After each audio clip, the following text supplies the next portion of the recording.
Биылғы жылдың қыркүйек және қараша айларында медициналық ұйымдарды таңдау құқығын аймақтың 2057 тұрғыны пайдаланды. Тіркелген азаматтардың 72% жеке клиникалар, ал 27% мемлекеттік емханалар таңдаған.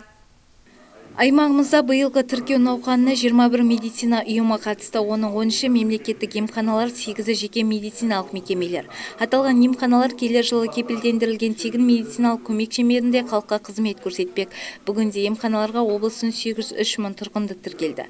Медициналық санитариялық көмек ұйымына тіркелу бұл тегін медициналық көмектің кепілдік берілген көлемі және міндетті әлеуметтік медициналық сақтандыру жүйесі шеңберінде медициналық қызметтердің барлық түрін алу үшін қажетті шарт.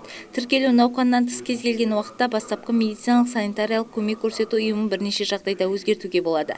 Мәселен, тұрғын өзінің тұрақты немесе уақытша тұрғылықты жерін, жұмысын немесе оқу орнын өзгерткен болса, тіркеуді ауыстыруға мүмкіндік бар.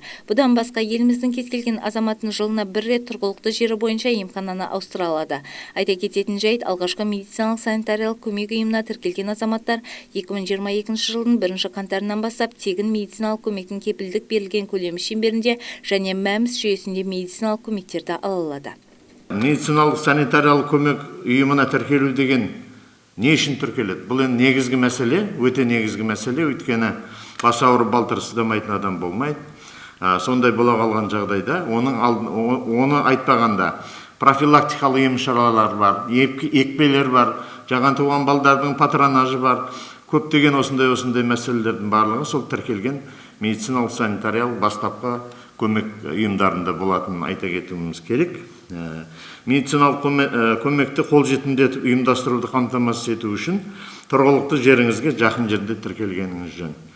Бұл енді негізгі қағидаты осы, өйткені әрбір бастапқы медициналық санитариялық емхана ұйым сіздің тұрғылықты жеріңізден ары кеткенде 10-15 минут жаяу жүргенде жететін жерде болғаны абзал. Өзгерту деген мәселе бар, өйткені өмірде әртүрлі жағдайлар болады. Сол кезде бұл қатып қалған мәселе емес, өзіңіздің тіркелген емханаңызды ауыстыруға құқық беретін жағдайлар болып тұрады. Оның ең негізгісі, ең көп кездесетіні бұл әрине өзіңіздің мекен жайыңыз ауысқанда.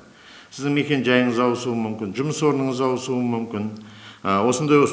Осындай мәселе, оқу орнын өзгертіп, басқа елді мекенге қоныс аударуыңыз мүмкін. Осындай жағдайларда сіз жаңадан көшіп барған немесе оқуға түскен жағдайда сол оқу орныңызға жақын жердегі бастапқы медициналық санитариялық ұйымды таңдауға құқылысыз.